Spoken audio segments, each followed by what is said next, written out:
वापस आया ये करने धमाके है, मौका ये बड़ा अब टीम्स बना ले, करोड़ों रुपए एक ही दिन में कमा ले, तुम किसके हैं खेल में सबको दिखा दे। बल्ले बाजी असली क्रिकेट की है वापसी, बल्ले बाजी अकेले ना खेल ले दोस्तों को साथ भी।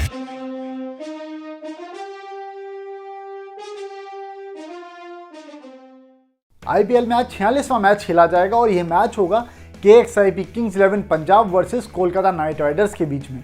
अब ये दोनों टीम्स को आप देखेंगे, पहले हम बात कर लेते हैं पंजाब की। पंजाब की टीम आप देखिए, शुरुआत इनकी जो हुई थी बहुत क्लोज कॉन्टेस्ट इन्होंने हारे थे, लेकिन उसके बाद से जो इन्होंने जीत की लय अपनी पकड़ी है, लगातार चौथा मैच जीत करके इस मैच में उतर रहे हैं ये। वहीं दूसरी तरफ कोलकाता नाइट राइडर्स है, जिन्होंने अपने कॉम्बिनेशन को लेकर के काफ़ी कुछ चेंजेस करे या करने पड़े आप कह सकते हैं, लेकिन इनका पिछला मैच अगर आप देखेंगे तो उस मैच में इन्होंने, आप आईपीएल इस सीज़न की जो सबसे मजबूत टीमों में काउंट हो रही है दिल्ली कैपिटल्स, उनमें से उस टीम को इन्होंने हराया है पिछले अपने मैच में, उसके बाद ही यहाँ पर आ रहे हैं। तो अगर आप पॉइंट्स टेबल की तरफ नजर डालेंगे तो दोनों टीम्स आपको ऊपर नीचे दिखाई देंगी। कोलकाता नाइट राइडर्स ने 11 मैचेस खेले और इनके खाते में अभी 12 अंक है। वहीं दूसरी तरफ किंग्स 11 पंजाब है, जिन्होंने भी 11 मैचेस खेले हैं, लेकिन इनके खाते में आप देखेंगे अभी 10 पॉइंट्स हैं। तो शुरुआत हम कर लेते हैं किंग्स 11 पंजाब की तरफ से। अब किंग्स 11 पंजाब में पिछले मैच में इनके ओपन करने आए थे केएल राहुल के साथ में मनदीप सिंह, क्योंकि मयंक अग्रवाल पिछले मैच में नहीं खेले थे। जो उससे पहले वाला एक मैच हुआ था वहाँ पे रन दौड़ते समय मयंक अग्रवाल गिरे थे, रन आउट वहाँ पर हुए थे, तो उसके कारण इनको एक छोटी सी इंजरी थी, आप कह सकते हैं निगल था एक, जिसके चलते एक फॉर अ सेफर साइड इनको नहीं खिलाया गया। लेकिन आज इनकी वापसी की उम्मीद है, तो अगर ये वापसी करते हैं तो मनदीप सिंह को बाहर जाना पड़ेगा। फिर मनदीप सिंह की जगह पर ये आएंगे ओपनिंग करने एज यूजुअल केएल राहुल के साथ में। तीसरे नंबर पर आपको क्रिस गेल दिखाई दे जाएंगे फिर, और चौथे नंबर पर आपको निकोलस पूरन दिखाई देंगे। अब अगर आप इनका बैटिंग लाइनअप ये देखेंगे तो अगर इन चारों में से, ये चारों ऐसे हार्ड हिटर्स हैं, अगर इन चारों में से कोई 2 बल्लेबाज भी टिक जाते हैं तो ये आप सामने वाली टीम से बहुत दूर लेकर के जा सकते हैं मैच को। अगर इनमें से कोई एक बल्लेबाज भी अगर टिकता है और अगर ये चेस कर रहे हैं तो भी आप देखेंगे कि ये एक विनिंग टोटल तक पहुंच जाते हैं आसानी से। हम निकोलस पूरन ने ये चीज़ करके दिखाई है, मैक्सवेल के साथ उन्होंने एक पार्टनरशिप करी थी। हालांकि मैक्सवेल ने उस इनिंग में बहुत तेज़ी के साथ रन नहीं बनाए थे, लेकिन निकोलस पूरन के बैट से बहुत तेज़ी के साथ रन निकले थे। और सिर्फ वही पारी नहीं, निकोलस पूरन के बैट से पिछली कुछ और इनिंग्स आप इनकी उठा करके देखेंगे इस आईपीएल में, तो उसमें भी इनके बल्ले से रन निकले हैं। तो टीम क्या कर सकती है? अब टीम का ये जो कॉम्बिनेशन है, बैटिंग ऑर्डर है, एकदम परफेक्ट दिखाई देता है। अब अगर टीम को बेहतर शुरुआत मिल जाती है, मान लीजिए केएल राहुल और मयंक अग्रवाल आकर के टीम को एक अच्छी शुरुआत दे देते हैं, एक अच्छा टोटल ये लोग बना देते हैं दोनों मिल करके, और अगर विकेट गिरता है तब, तो ऐसे में मुझे ऐसा लगता है कि निकोलस पूरन को नंबर 3 पर फिर प्रमोट कर देना चाहिए। निकोलस पूरन आकर के टाइम बिना लिए वो हार्ड हिटिंग करते हैं, बड़े बड़े शॉट्स खेलते हैं वो। वहीं आप दूसरी तरफ क्रिस गेल को देखेंगे तो आकर के थोड़ा सा पिच पर सेट होते हैं, उसके बाद में 7-8 गेंदे 10 गेंदे करीब वो खेलते हैं, उसके बाद फिर वो अपने शॉट्स खेलना शुरू करते हैं। तो निकोलस पूरन को नंबर 3 पर टीम प्रमोट कर सकती है अगर इनको एक बेहतर शुरुआत मिल जाती है, कि इनको ठोस शुरुआत मिल जाती है। तो उसके बाद इनके बैटिंग की आप और नीचे अगर बात करेंगे तो मैक्सवेल का इस आईपीएल में बैट नहीं चला है, सिर्फ एक इनिंग आई थी, वो भी सपोर्टिव इनिंग थी निकोलस पूरन के लिए उनकी, और उसमें किंग्स 11 पंजाब की जीत हुई थी। लेकिन इनका बैट आईपीएल में शांत रहा है। अब ये बतौर एक तरह से बॉलर के तौर पे खेल रहे हैं, आप ये देख सकते हैं। तो मैक्सवेल का थोड़ा सा कंसर्न रहेगा टीम को।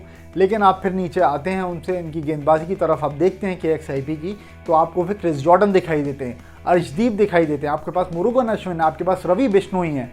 तो ये सारे जो इनके प्लेयर्स हैं, मोहम्मद शमी हैं आपके पास, तो ये सारे जो इनके प्लेयर्स हैं, ये जो इनके गेंदबाज हैं, इन्होंने एक छोटे से टोटल को पिछले मैच में एसआरएच को बनाने नहीं दिया था, उनसे मैच को खींच करके लेकर के आ गए थे अपनी तरफ, जबकि एसआरएच को उस मैच में बहुत अच्छा स्टार्ट भी एक मिल गया था। तो ये टीम काफ़ी ज़्यादा मजबूत है, एक बैलेंस टीम दिखाई दे रही है। केकेआर को इनको हराने के लिए क्या करना होगा? इनके भैया शुरुआती विकेट जो हैं वो जल्दी से आकर के अगर केकेआर के बॉलर्स ले लेते हैं तो फिर केकेआर की बल्ले बल्ले है, नहीं तो फिर आपको केएक्सआईपी की तरफ से हवाई फायर होते हुए दिखाई देंगे और लंबे लंबे छक्के आप देखेंगे मैच में। वहीं दूसरी तरफ आप केकेआर की तरफ नज़र डालेंगे तो केकेआर की तरफ से जो ओपनिंग करने आ रहे हैं शुभमन गिल के साथ में पिछले मैच में ओपन करा था नीतीश राणा ने।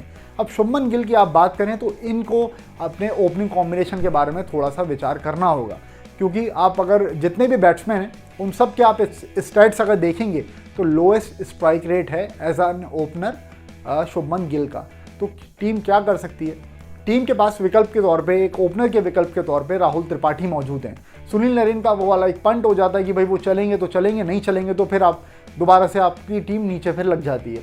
तो ऐसे में टीम क्या कर सकते हैं, नीतीश राणा के साथ में राहुल त्रिपाठी को ओपन कराएं। अगर कोई इनमें से जल्दी विकेट गिरता है, जहां पर एक छोड़ संभालने वाली बात हो जाएगी, तो फिर ऐसी सिचुएशन में शुभमन गिल को नंबर 3 पर टीम ट्राई कर ले और राहुल त्रिपाठी और Sunil Narine as an opener आए इस मैच में। और एक टीम ये गलती और कर रही है, वो गलती ये है कि ऑयन मॉर्गन को बल्लेबाजी के लिए बहुत नीचे मौका मिल रहा है।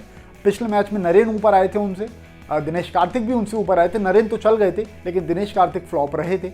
अब अगर सुनील नरेन बल्लेबाजी कर रहे हैं, अगर इनको अच्छा स्टार्टिंग मिल जाता है तो फिर नंबर 4 पर ऑयन मॉर्गन को ही आना चाहिए, क्योंकि ऑयन मॉर्गन आकर के एक सपोर्टिव इनिंग भी खेल सकते हैं अगर सामने वाला प्लेयर इनका हार्ड हिटिंग कर रहा है तो, और ये मौका पड़ने पर बड़े बड़े शॉट्स भी लगा सकते हैं। तो ऑयन मॉर्गन इनके अगर आप देखेंगे तो इनकी टीम में एक सबसे बड़ा नाम जो है वो ऑयन मॉर्गन है। बल्लेबाजी की अगर आप बात करते हैं खास तौर पे, तो ऑयन मॉर्गन को मैक्सिमम बॉलें खेलने का मौका मिलना चाहिए और वो उन्हें खेलना चाहिए। अब तो खुद भी कप्तान है, तो किस तरीके से वो अब की बार उनकी अप्रोच रहती है। जब से IPL शुरू हुआ है, मॉर्गन जब नीचे बल्लेबाजी करने के लिए आते हैं तो मैं यही बोलता हूँ कि मॉर्गन को अब ऊपर बल्लेबाजी करने आना चाहिए और KKR के लिए सबसे बड़ी चीज़ वही होगी।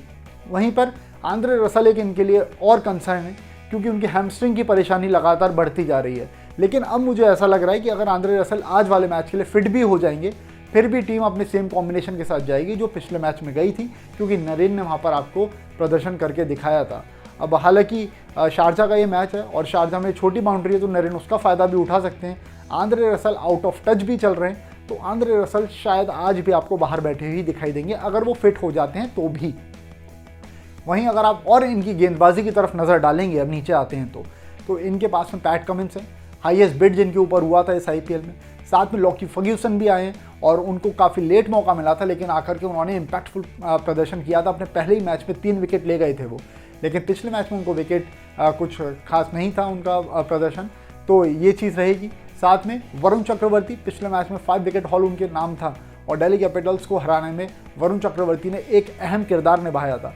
तो वरुण चक्रवर्ती पर भी सबकी नज़र होगी और आज भी उम्मीद यही होगी कि वो आकर के अच्छा प्रदर्शन करें अपना, और फिर टीम को एक बेहतर अगर गेंदबाजी पहले आती है तो कम टोटल पे सामने वाली टीम को रोक लें, और अगर इनकी बैटिंग पहले होती है गेंदबाजी करते हुए ये जो टारगेट देते हैं उस तक टीम को जाने में ये बहुत सारे बाधाएं पैदा कर देंगे वरुण चक्रवर्ती।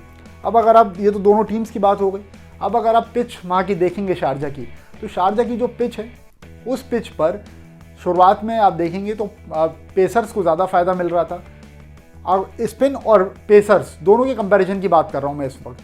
शुरुआत में बैट्समैन के फ्रेंडली तो पिच थी, लेकिन स्पिनर के कंपैरिजन में पेसर्स को ज़्यादा मदद मिल रही थी। लेकिन अब पिछले आप 2 मैच उठा करके देखेंगे तो वहाँ पर जो मीडियम पेसर्स हैं उनको, जो फास्ट बॉलर्स हैं उनको ज़्यादा यहाँ पर मदद मिलती हुई दिखाई दी है इन कंपैरिजन ऑफ स्पिनर्स।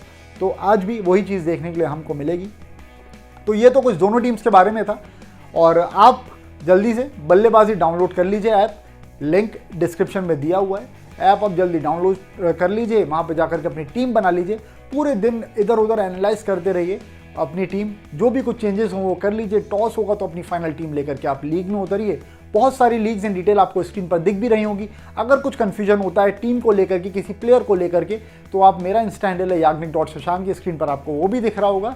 आप वहाँ पर आकर के मुझसे पूछ सकते हैं, मुझे सजेशन दे सकते हैं और हम मिल करके एक बेहतर टीम बना सकते हैं, मुझे ऐसा लगता है। तो जल्दी से जाकर के अपनी वहाँ पर आप टीम बना लीजिए और वेट करिए फिर टॉस का, और आई होप कि हर बार की तरह आप बहुत सारे प्राइजेस जीतें।